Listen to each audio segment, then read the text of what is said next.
하나님께서 오늘 우리 공동체에게 허락하신 말씀 같이 봅시다. 하나님의 말씀은 요한복음 5장 19절부터 29절까지 되겠습니다. 자, 요한복음 5장 19절부터 29절까지 말씀을 우리 한 절씩 교독합시다.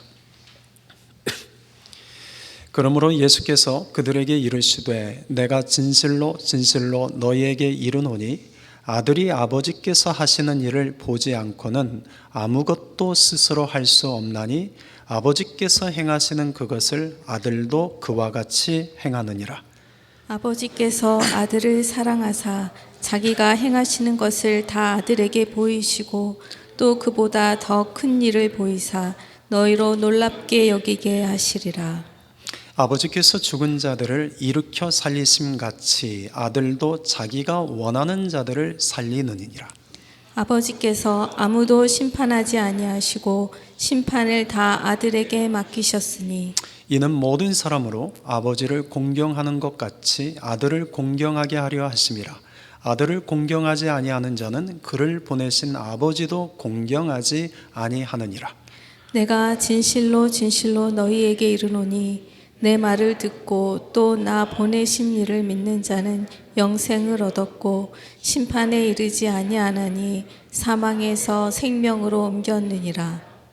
진실로 진실로 너희에게 이르노니 죽은 자들이 하나님의 아들의 음성을 들을 때가 오나니 곧 이때라. 듣는 자는 살아나리라. 아버지께서 자기 속에 생명이 있음 같이 아들에게도 생명을 주어 그 속에 있게 하였고 또 인자됨으로 말미암아 심판하는 권한을 주셨느니라. 이를 놀랍게 여기지 말라. 무덤 속에 있는 자가 다 그의 음성을 들을 때가 오나니 같이 읽습니다. 선한 일을 행한 자는 생명의 부활로 악한 일을 행한 자는 심판의 부활로 나오리라. 아멘. 제한된 공간과 시간 속에 살아가는 모든 인간은 죽음을 향해 걸어가는 존재들입니다. 부유하게 살다가 죽는 사람도 있고 가난하게 살다 죽는 사람도 있습니다. 건강하게 살다 죽는 사람도 있고 병에 걸려 죽는 사람도 있습니다. 나이가 들어 늙어서 죽는 사람도 있지만 젊어서 죽는 사람도 있습니다. 인생을 즐기며 살다가 죽는 사람도 있지만 인생을 즐기지 못하고 살다가 죽는 사람도 있습니다. 중요한 것은 결국 사람의 마지막음은 죽음이라는 데 있습니다. 그런 의미에서 사람은 어쩌면 죽기 위해서 사는 존재라 할 수 있습니다. 오늘도 우리는 죽음을 위해 살아가고 있는 자들입니다. 또한 우리는 오늘도 죽어가고 있는 존재들입니다. 죽음으로 끝날 수밖에 없는 우리 인생 가운데 생명을 가지고 찾아오신 분이 계십니다. 예수님이십니다. 오늘 말씀은 바로 그 생명을 가지고 오신 예수님이 죽음 가운데 살아가는 우리들, 죽음을 향해 걸어가고 있는 우리들에게 들려주시는 말씀입니다. 오늘 말씀은 예수님께서 내가 진실로 진실로 너희에게 이르노니 라는 말씀으로 시작합니다. 여기서 진실로 진실로라는 단어는 헬라어 성경 원문을 보면 아멘, 아멘으로 되어 있습니다. 그러니까 예수님께서 지금 아멘, 아멘이라는 말씀으로 오늘 말씀을 시작하고 계십니다. 그런데 이 아멘, 아멘이라는 말씀이 19절과 24절, 25절 세 번 반복되어 있습니다. 예수님께서 어떤 말을 시작할 때 아멘, 아멘이라는 말씀으로 시작하시는 그 말씀을 그렇게 쉽게 찾아볼 수 없습니다. 그런데 오늘 본문 안에 세 번이나 아멘, 아멘이라고 말씀을 시작하신다는 것은 오늘 우리가 적어도 이 말씀을 결코 가볍게 들을 수 없는 중대한 말씀이기 때문입니다. 예수님께서 우리에게 지금 아멘, 아멘이라고 하시는 이 말씀을 오늘 우리는 이 말씀을 들을 때 아멘, 아멘으로 받는 자들이 됩시다. 19절입니다. 같이 읽겠습니다. 그러므로 예수께서 그들에게 이르시되 내가 진실로 진실로 너희에게 이르노니 아들이 아버지께서 하시는 일을 보지 않고는 아무것도 스스로 할 수 없나니 아버지께서 행하시는 그것을 아들도 그와 같이 행하느니라. 예수님께서는 지금 하나님을 아버지요, 자신을 아들이라고 밝히고 계십니다. 앞서 18절에서 보면 유대인들은 예수님을 죽이려고 했습니다. 유대인들이 예수님을 죽이려고 했던 것은 두 가지 이유였는데, 하나는 안식일에 예수님께서 38년 된 병자를 고치셨기 때문입니다. 또한 예수님께서 17절에 보면 하나님을 나의 아버지라고 불렀기 때문입니다. 하나님을 나의 아버지라고 부르는 것이 오늘 우리에게는 조금 더 이상한 일이 아니지만, 당시 유대인들에게는 하나님을 나의 아버지라고 부르는 것은 불경스러운 일이었습니다. 신성 모독이었습니다. 이 때문에 유대인들은 예수님을 죽이려고 했습니다. 그런데도 예수님은 자신을 죽이려는 그 유대인들 앞에서 당당하게 하나님은 아버지요, 나는 아들이라고 밝히십니다. 그러면서 그들에게 이와 같이 말씀하십니다. 아들이 아버지께서 하시는 일을 보지 않고는 아무것도 스스로 할 수 없나니 아버지께서 행하시는 그것을 아들도 그와 같이 행하니라. 아버지께서 행하신 일과 아들이 행하는 일이 똑같다는 이야기입니다. 아버지신 하나님이 행하시는 일들과 아들이신 예수님이 행하시는 일들은 똑같다는 얘기입니다. 아버지와 아들은 동일하시기 때문입니다. 20절입니다. 아버지께서 아들을 사랑하사 자기가 행하시는 것을 다 아들에게 보이시고 또 그보다 더 큰 일을 보이사 너희로 놀랍게 여기게 하시리라. 여러분 19절에 보면 보다라는 단어가 나옵니다. 그리고 20절에서는 보이시고 보이사라는 단어가 있습니다. 이 단어를 잠시 주목해 봅시다. 19절에서는 아들 되신 예수님이 아버지 되신 하나님이 행하시는 일을 보고 계십니다. 그런데 20절에서는 아버지 되신 하나님이 아들 된 예수님에게 자기가 행하신 모든 일들을 보여주고 계십니다. 여러분, 아들들은 아버지가 하는 것을 가만히 봅니다. 딸들은 어머니가 하는 것을 가만히 봅니다. 사랑 때문이죠. 아들은 아버지가 행하는 것을 가만히 보는데 그 아들의 모습을 본 아버지는 너무나 기뻐서 그 아들에게 아버지가 행하는 모든 것을 보여주려고 합니다. 딸들은 엄마가 행하는 것을 가만히 보는데 엄마는 그 딸이 너무나 사랑스러워서 그 딸들에게 엄마가 하는 것들을 보여줍니다. 문제는 사랑이 식을 때입니다. 사랑이 깨질 때입니다. 그 다음부터는 부모를 보지 않습니다. 그 다음부터는 보이려고 해도 보지 않습니다.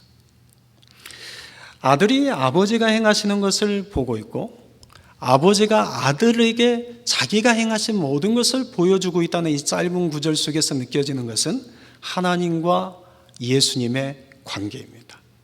사랑으로 충만한 관계임을 보게 됩니다. 여러분, 너무나 아름다운 모습 아니겠습니까? 여러분, 가족 안에서 집에 딱 들어와서 방으로 들어가는데 자식이 시선을 떼지 않고 아버지가 하는 모습을 쭉 본다고 합시다. 그럼 어떨까요? 뭘 봐? 이럴까요? 말은 안 해도 제가 나를 계속 보고 있네? 기쁘지 않을까요? 엄마가 부엌에서 음식을 하는데 자식이 와서 엄마가 하는 것을 가만히 보고 있습니다. 그때 무슨 생각이 드세요? 여러분들은 이런 생각이 들죠? 제가 용돈이 필요한 것보다. 그러나 자식이 부모가 행하는 것을 가만히 바라볼 때 부모는 행복합니다. 아들이신 예수님이 하나님을 가만히 보고 있는 그 모습에 하나님은 행복하셨을 겁니다. 그래서 하나님도 아들에게 자기가 행하는 모든 것을 다 보여주고 계십니다. 여러분, 우리는 예수님 때문에 하나님을 아버지라고 부르는 자가 되었습니다. 영접하는 자, 곧 그 이름을 믿는 자들에게는 하나님의 자녀가 되는 권세를 주셨다고 말씀합니다. 그러니 우리는 하나님의 자녀들입니다. 우리는 하나님을 아버지라고 부릅니다. 또한 아버지께서는 우리를 사랑하십니다. 그래서 하나님께서 행하시는 모든 일들을 우리에게 보여주십니다. 그런데 여러분, 우리는 하나님이 행하시는 일을 보고 살까요? 보지 않고 살까요? 여러분들은 하나님 아버지께서 지금 행하시는 일들을 보고 사십니까? 보지 않고 사십니까? 예수님께서 지금까지 아버지가 일하시니 나도 일한다라고 말씀하셨습니다. 하나님 아버지는 지금도 우리 가운데 일하고 계십니다. 오늘 이 자리에서도 일하고 계시고, 오늘 내 인생 속에서도 일하고 계시고, 내 가정 속에서 일하고 계시고, 내 자녀들의 인생 속에서 일하고 계시고, 우리는 알지 못하지만 이 세상 곳곳에서 하나님은 일하고 계십니다. 그런데 그 하나님이 일하시는 것을 보고 계십니까? 하나님은 우리를 구분하실 때 사랑하는 사람, 사랑하지 않는 사람으로 구분하지 않았습니다. 하나님은 우리를 구분하실 때 더 사랑하는 사람, 덜 사랑하는 사람으로 구분하지 않았습니다. 하나님은 우리를 똑같이 사랑하십니다. 그런데 우리 중에는 하나님의 행하시는 것을 보는 사람이 있고 하나님의 행하시는 것을 보지 않는 자가 있습니다. 왜 그런 차이가 이루어질까요? 19절에 보면 아들은 아버지께서 행하시는 것을 보려는 자입니다. 아들은 아버지께서 행하시는 것을 잠잠히 지켜봅니다. 여러분은 지금 무엇을 보려고 하십니까? 여러분은 지금 아버지께서 행하신 일들을 보려고 하십니까? 예수님 곁으로 수많은 무리들이 몰려왔습니다. 그 무리들을 향해서 예수님께서 이와 같은 질문을 하셨습니다. 누가복음 7장 24절부터 보면 너희가 무엇을 보려고 광야에 나갔더냐? 그러면 너희가 무엇을 보려고 나갔더냐? 너희가 무엇을 보려고 나갔더냐? 3번이나 반복해서 물으십니다. 동일하게 주님은 오늘 우리에게도 물으십니다. 여러분 오늘 무엇을 보려고 이곳에 오셨습니까?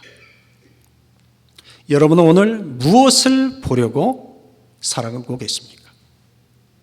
여러분은 여러분의 자녀들 인생 속에서 무엇을 보려고 하십니까? 여러분은 여러분의 가정 속에서 무엇을 보려고 하십니까? 여러분은 여러분이 살아가는 그 삶 속에서 무엇을 보려고 하십니까? 여러분은 무엇을 보려고 이곳 저곳을 다니고 계십니까? 아들이신 예수님은 하나님이 행하시는 일들을 가만히 보고 있습니다. 예수님은 어디에 있든지 무엇을 하든지 아버지께서 행하시는 일들을 가만히 바라봅니다. 아버지 하나님은 그런 아들 예수님에게 아버지께서 행하시는 모든 일들을 모두 다 숨김없이 보여주십니다. 사랑하는 성도 여러분, 아버지께서 행하시는 것을 보려 하는 자에게 아버지는 그분이 행하시는 것을 보여주십니다. 은혜는 강구하는 자의 것이요 천국은 침노하는 자의 것이기 때문입니다. 우리 눈에 보이는 현실을, 우리 눈에 보이는 것은 현실이죠. 그런데 그 현실은 어떻습니까? 우리 눈에 보이는 현실은 언제나 우리를 좌절케 하고 낭만케 합니다. 우리를 근심하게 만들고 우리를 걱정하게 만들고 염려케 만듭니다. 우리 눈에 보이는 현실은 우리를 두렵게 만들고 우리를 무섭게 만듭니다. 우리를 때로는 분노하게 만들기도 하고 한탄하게도 만듭니다. 우리 눈에 보이는 현실은 나를 외롭게도 만들기도 하고 나를 우울하게 만들기도 합니다. 그런데 그런 현실 속에서 하나님은 행하고 계십니다. 하나님은 그분의 일을 이루고 계십니다. 믿음은 바로 이런 현실을 바라보는 것이 아니라 그 현실 속에서 구원의 뜻을 가지시고 일하시는 하나님을 바라보는 것입니다. 여러분 믿음으로 내 자녀들 속에서 하나님의 행하신 일들을 한번 바라보십시오. 믿음으로 내 가정 속에서 하나님의 행하신 일들을 바라보십시오. 내가 처한 상황은 좌절하고 낭망할 수밖에 없는 현실일지라도 그 현실 속에서 뜻을 두시고 행하시는 하나님을 보려고 하십시오. 저는 어렵고 힘든 일이 생기면 이런 생각을 합니다. 이 일을 내가 해결할 수 있는 일이냐 아닌가.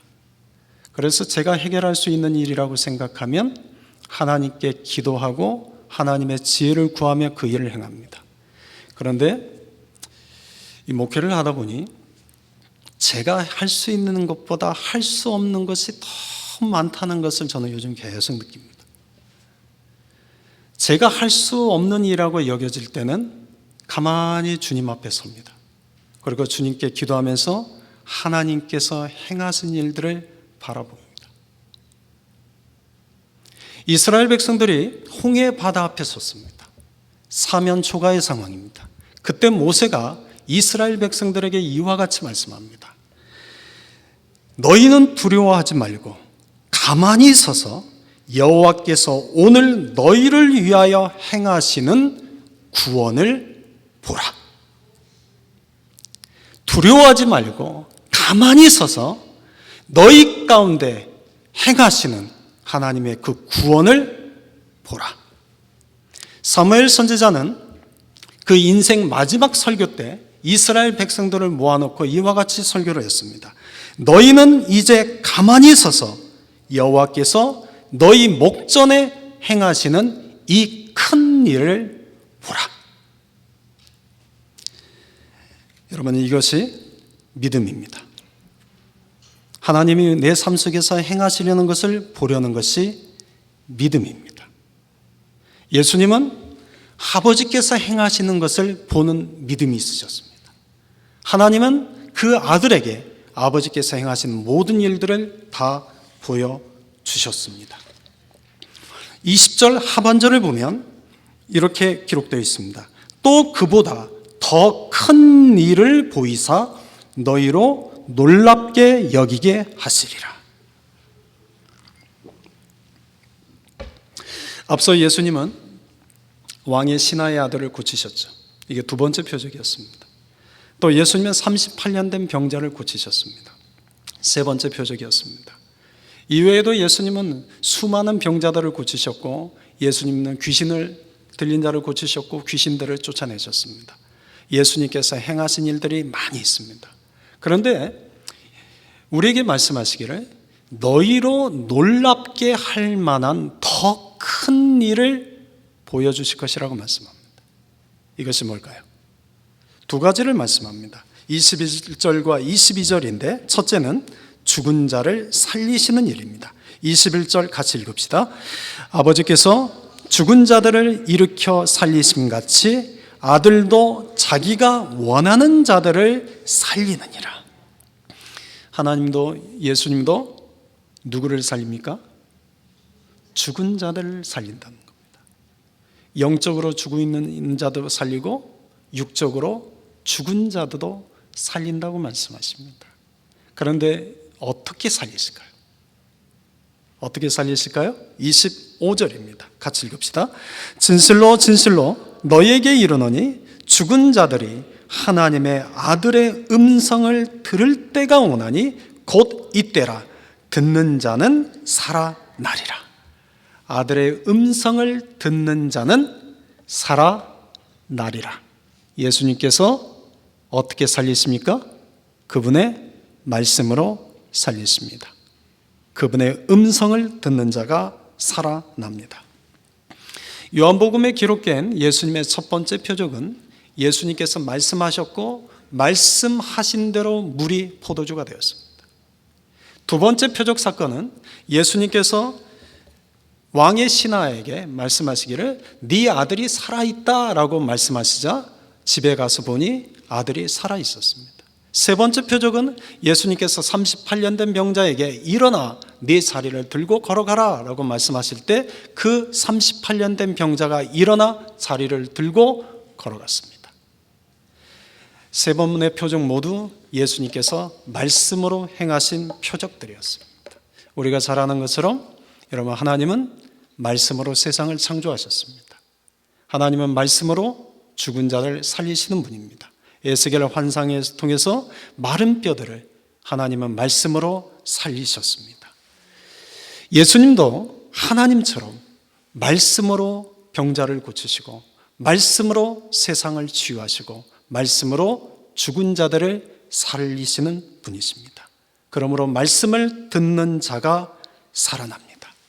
듣는 자는 살아나리라. 사랑하는 성도 여러분, 저는 우리가 하나님의 음성을 늘 듣게 되기를 소망합니다. 설교를 들을 때 설교는 목회자가 여러분들을 이해를 돕기 위해서 설명을 하기도 합니다. 해석도 합니다. 그러나 여러분들이 설교 시간에 들어야 될 것은 목회자의 설교만 들어서는 안 됩니다. 오늘 이 설교 가운데 나에게 들려주시는 그분의 음성을 들으셔야 됩니다. 그분의 음성이 내 안에 들릴 때 살아나게 됩니다. 그분의 음성이 내 안에 들릴 때 회복이 됩니다. 그분의 음성이 내 안에 들릴 때 다시 깨어나게 됩니다. 그런데 언제 이 말씀을 들어야 할까요? 25절 하반절에 보면 곧 이때라 라고 말씀합니다. 지금 바로 이 순간이라는 뜻입니다. 여러분, 다음이 아닙니다. 내일도 아닙니다. 나중도 아닙니다. 지금 바로 이 순간 그분의 음성을 들어야 합니다. 그분의 음성을 듣는 자가 살아납니다. 우리는 부흥을 이야기합니다. 그리고 우리는 부흥을 꿈을 꿉니다. 우리가 생각하는 부흥은 언제나 숫자가 많아짐을 의미합니다. 그러나 진정한 부흥은 잠들어 있는 내 영혼이 깨어나는 것입니다. 진정한 부흥은 죽어가는 내 영혼이 다시 살아나는 것입니다. 진정한 부흥은 하나님을 향한 첫사랑이 다시 내 안에서 회복되는 것입니다. 진정한 부흥은 하나님을 향한 그 첫 열정이 다시 우리 안에서 되살아나는 데 있습니다. 영적으로 죽어가는 사람은 세상에만 있는 것이 아닙니다. 교회 안에도 영적으로 죽어가는 자들이 너무나 많습니다. 신앙생활한 지 오래되었지만 첫사랑을 잃어버리고 첫 열정을 사라진 채 종교적 그리스도인으로 살아간 사람들이 너무나 많습니다. 이런 사람들을 일컬어서 명목상 그리스도인이라고 부릅니다. 이름만 있는 그리스도인이라는 뜻입니다. 여러분, 하나님의 말씀은 매주 교회 안에서 선포되어집니다. 하나님의 말씀은 새벽부터 밤늦게까지 언제나 성전 안에서 선포되어집니다. 그런데도 왜 살아나지 않을까요? 왜 깨어나지 않을까요? 왜 우리는 명목상 그리스도인으로 살아가는 걸까요? 주님의 음성을 듣지 않기 때문입니다.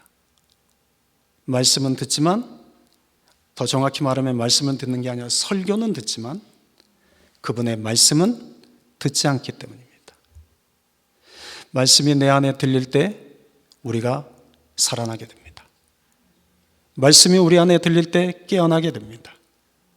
말씀이 우리 안에 들리게 될 때 첫사랑이 회복되게 됩니다. 첫 열정이 다시 살아나게 됩니다. 저는 우리 모두가 그분의 음성을 듣고 살아나는 자가 되기를 주님의 이름으로 축원드립니다. 예수님은 우리를 살리시는 분입니다. 지금도 우리를 살리기 위해서 말씀하고 계십니다. 여러분, 예수님이 지금 우리 가운데 말씀하고 계시다는 것을 보고 계십니까? 예수님이 지금 우리 가운데 작고 세미한 음성으로 나에게 들려주시는 그분의 음성이 들리고 계십니까? 듣게 되기를 소망합니다. 여러분들이 들리게 되기를 소망합니다. 그래서 우리가 명목상 그리스도인으로 살아가지 않고 주님 앞에서 진정한 그리스도인으로 살아갈 수 있게 되기를 주님의 이름으로 축원합니다. 두 번째, 예수님이 행하시는 큰 일은 심판하시는 일이라고 말씀합니다. 22절 같이 읽겠습니다. 아버지께서 아무도 심판하지 아니하시고 심판을 다 심판을 다 아들에게 맡기셨다는 것은 심판의 권한을 지금 누구에게 넘겨주셨다는 겁니까? 예수님에게 넘겨주셨다는 거죠. 그래서 27절에 보면 심판하는 권한을 주셨다라고 반복해서 강조하십니다. 그런데 심판자로서 예수님께서는 이 심판의 권한을 어떻게 사용하실까요? 24절을 같이 읽겠습니다. 진실로 진실로 너희에게 이르노니 내 말을 듣고 또 나 보내신 이를 믿는 자는 영생을 얻었고 심판에 이르지 아니하나니 사망에서 생명으로 옮겼느니라. 아멘. 여러분, 법정에 가면 검사가 있고 변호사가 있고 판사가 있죠. 검사의 역할은 뭡니까? 검사의 역할은 이 피고인을 형벌을 받게 해달라고 기소하는 자입니다. 변호사의 역할은 뭐죠? 이 피고인이 형벌을 받지 않게 해달라고 변호하는 자입니다. 판사는요, 검사와 변호사의 변론을 듣고 판결을 내리는 자입니다. 그런데 하나님의 법정에서도 검사와 변호사와 판사가 있습니다. 하나님의 법정에서 검사는 누구일까요? 누가 검사 역할을 할까요? 놀라지 마십시오. 사탄이 합니다. 사탄은 하나님의 법정에서 하나님의 백성들에게 형벌을 달라고 참소합니다. 요한계시록 12장 10절에 보면 이 사탄을 이끌어서 우리 형제들을 참소하던 자, 곧 우리 하나님 앞에서 밤낮 참소하던 자라고 말합니다. 사탄은 하나님 앞에서 우리를 참소합니다. 하나님, 보십시오. 저들이 얼마나 죄인인지를 보십시오. 저들은 은혜 받을 자격이 없습니다. 저들은 구원받을 자격이 없습니다. 저들은 복을 받을 자격이 없습니다. 저들은 마땅히 사망에 놓여져야 될 자들입니다. 저들에게 사망의 판결을 내려주십시오 라고 밤낮 참소합니다. 우리를 변호하는 분이 있습니다. 누굽니까? 그렇게 대답할 줄 알았습니다. 성령이 있습니다. 성령님은 우리를 변호하십니다. 성령님은 말할 수 없는 탄식으로 우리를 위하여 간구하십니다. 사탄의 참소에 대하여 성령은 우리를 변호하십니다. 성령은 우리를 도우시고 우리를 변호하시는 보혜사가 되십니다. 그렇다면 우리를 심판하시는 분은 누구입니까? 네, 이제 이 대답이 맞습니다. 예수님이 있습니다. 아버지께서 아들에게 그 심판의 권한을 넘겨주셨습니다. 예수님이 심판대 위에서 심판하십니다. 그런데 여러분, 이제 놀라운 일이 여기 있습니다. 예수님께서 심판대 위에서 심판을 하시는데 사탄이 참소하는 자들 가운데 심판하지 않는 자들이 있는 겁니다. 세상 법정에서는 검사가 기소하면 판사는 100% 판결을 내려야 됩니다. 검사가 기소하는 자는 누구나 다 심판대 위에 세워야 됩니다. 그런데 사탄이 밤낮 하나님 앞에 참소하는데도 심판자이신 예수님께서 심판대 위에 그조차 세우지 않는 자들이 있습니다. 누굽니까? 누굽니까? 내 말을 듣고 또 나 보내신 이를 믿는 자는 영생을 얻었고 심판에 이르지 아니하나니, 심판대에 서지 않는다는 겁니다. 사망에서 생명으로 옮겼느니라. 세상 법정에서는 검사가 기소한 자는 무조건 심판대에 세워야 합니다. 그러나 하나님의 법정에서는 사탄이 밤낮으로 하나님께 참소할지라도 심판대에 서지 않는 자들이 있습니다. 누굽니까? 누굽니까? 여기서는 이렇게 대답하셔야 됩니다. 접니다. 이러면 얼마나 좋을까요? 이렇게 정말 확신 있게 대답할 수 있으면 얼마나 좋을까요? 접니다. 얼마나 놀라운 일입니까? 얼마나 크고 놀라운 일입니까? 심판대에 서지 않고 이미 사망에서 생명으로 옮겼다고 말씀하십니다. 여러분 전혀 놀라지 않으시는군요. 정말 놀랄 일입니다.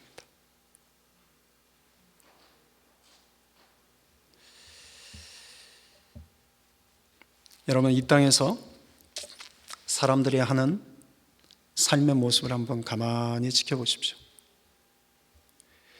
여러분 이 땅에서 살아가는 사람들의 모습을 보십시오. 사람들은 늘 미워하고 시기하고 질투합니다. 늘 다투고 싸웁니다.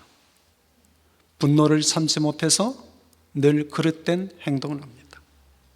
거짓과 위선된 삶을 살아갑니다. 도파민이라는 쾌락 호르몬에 그것이 행복인 줄 착각해서 육체의 쾌락과 향락에 빠져 살아갑니다. 그것이 죄요 잘못이라는 것을 알면서도 불구하고 이제는 자기 합리화를 시키는데 너무나 달인이 되어서 죄와 잘못을 익숙하게 짓고 살아갑니다. 어느 순간부터는 더 이상 양심이 무디어져서 그것이 죄요 잘못이라는 것 자체도 인식하지 못하고 살아갑니다. 여러분은 이런 사람들의 모습을 한마디로 이렇게 표현합니다. 사망 아래 놓여 있는 자들의 모습입니다. 여러분은 어떻습니까? 여러분의 삶은 어떻습니까? 여러분도 예수님을 믿고는 있지만 오늘 주일 이 자리에 와서 예배는 드리고 있지만 우리가 살아가는 삶의 모습은 사망 아래 놓여 있는 자들의 모습과 크게 다르지 않지 않습니까? 그런데 여러분, 그런 우리가 예수님을 믿고 주님께 나왔더니 우리는 단지 그 예수님을 믿고 주님 앞에 나왔더니 그런 우리를 심판대에 세우지 않으시고 우리를 사망에서 생명으로 옮겨 놓으신다. 얼마나 놀라운 일입니까? 얼마나 크고 놀라운 일입니까? 우리는 웬만한 것 가지고는 별로 놀라지 않는데 정말 이 문제 가지고는 놀라셔야 됩니다. 어메이징한 일입니다. 세상에 있는 사람들은 자신들이 언젠가는 심판대에 서게 될 것이라는 것을 알지 못합니다. 세상에 있는 사람들은 자신들이 언젠가는 영원한 사망에 갇히게 될 것이라는 것을 알지 못하고 살아갑니다. 이것도 놀랄 일입니다. 그런데 우리 역시도 심판대 위에 놓여질 자요 사망 가운데 놓여질 자인데 그런 우리가 예수님 때문에 더 이상 심판대에 놓여지지 않고 사망에서 생명으로 옮겨졌다는 사실, 너무나 크고 어메이징한 일입니다. 그런데 오늘 본문 마지막 28절 29절에 보면 이렇게 기록되어 있습니다. 28절 29절 우리 같이 읽읍시다. 이를 놀랍게 여기지 말라. 무덤 속에 있는 자가 다 그의 음성을 들을 때가 오나니 선한 일을 행한 자는 생명의 부활로 악한 일을 행한 자는 심판의 부활로 나오리라. 여러분 25절에서는 아들의 음성을 듣는 자가 살아난다고 말씀하셨죠? 그런데 28절에서는 무덤 속에 있는 자, 그러니까 이미 죽은 자입니다. 이미 죽은 자들 역시도 아들의 음성을 듣게 될 때가 오는데, 이 마지막 때죠. 이때가 되면 죽었던 자들도 다시 살아난답니다. 그런데 이때 다시 살아나면 부활을 두 가지 의미로 말씀합니다. 하나는 생명의 부활이 있고 또 하나는 심판의 부활이 있습니다. 마지막 때에 그분의 음성을 모두가 다 듣게 됩니다. 여러분, 주님의 음성은 믿는 자만 듣는 것이 아니라 믿지 않는 자도 듣는 날이 온다는 겁니다. 그런데 그 마지막 때 주의 음성을 듣고 모두가 다 살아나는데 어떤 이들은 생명으로, 어떤 이들은 심판으로 살아난다는 겁니다. 근데 28절에 뭐라고 하시냐면 이를 놀랍게 여기지 말라고 하십니다. 여러분, 앞에서 20절에서는 뭐라고 했습니까? 놀랍게 여기리라고 말씀하셨는데 28절에서는 놀랍게 여기지 마라, 놀라워지 말라고 하십니다. 여러분, 왜 그럴까요? 여러분, 20절에서는 아직 죽지 않고 살아있는 자들을 향한 말씀입니다. 그런데 28절은 이미 죽은 자들에 대한 말씀입니다. 여러분, 내 코끝에 숨을 쉬고 있을 때는 예수님의 심판의 주요 생명의 주라는 사실은 우리로 하여금 놀랄 만한 일입니다. 그러나 내 코끝에 숨이 끊어진 뒤에는 심판의 부활이든 생명의 부활이든 더 이상 이것은 놀랄 일이 아니라는 겁니다. 이 말씀은 죽은 다음에는 때가 늦었다는 것입니다. 이제는 기회가 없다는 뜻입니다. 살아있을 때는 기회가 있습니다. 그러나 죽은 뒤에는 기회가 없습니다. 사랑하는 성도 여러분, 살아있을 때 기회가 있습니다. 이것을 깨닫는 자는 내가 사랑하고 내 가까이 있던 사람이 영적으로 죽어가는 것을 볼 때, 예수님을 믿지 못해서 언젠가는 심판대에 서게 될 것이요, 언젠가는 영원한 사망에 갇히게 될 것이라는 것을 아는 자는 복음을 전하게 됩니다. 살아있을 때 그분의 음성을 들려줍니다. 아직 육체가 살아있을 때 그분의 음성을 듣는 자는 영원한 생명으로 살아납니다. 그러나 죽은 뒤에 예수님의 음성을 들을 때는 기회가 없습니다. 우리가 살면서 우리를 놀라게 하는 일들이 많이 있습니다. 그런데 우리를 이 땅에서 놀라게 하는 것 중에 가장 큰 것은 죽음에 대한 소식이 아닐까 싶습니다. 저도 제가 살아오는 인생 과정 속에서 저를 너무나 놀라게 했던 죽음이 있습니다. 제가 고등학교 3학년 때 아주 친한 친구가 있었는데 여름방학이 시작되고 일주일이 채 되지 않아서 물에 빠져 죽었다는 소식을 듣게 되었습니다. 그때 제 인생에서 가장 처음 죽음에 대한 놀람의 시간들이었습니다.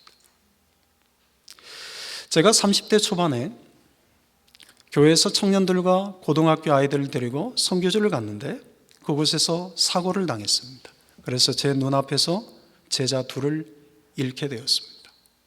그때는 놀람의 정도가 아니라 하늘이 무너지는 것 같았습니다. 30대 중반에 제 친했던 신학교 동기 하나가 개척교회를 시작했는데 개척교회 시작한 지 2년째 되던 이때였습니다. 새벽 기도를 가기 위해서 집문을 나왔는 순간 갑자기 쓰러졌습니다. 과로사로 인한 심장마비로 그 자리에서 세상을 떠났습니다. 너무나 놀란 일이었습니다.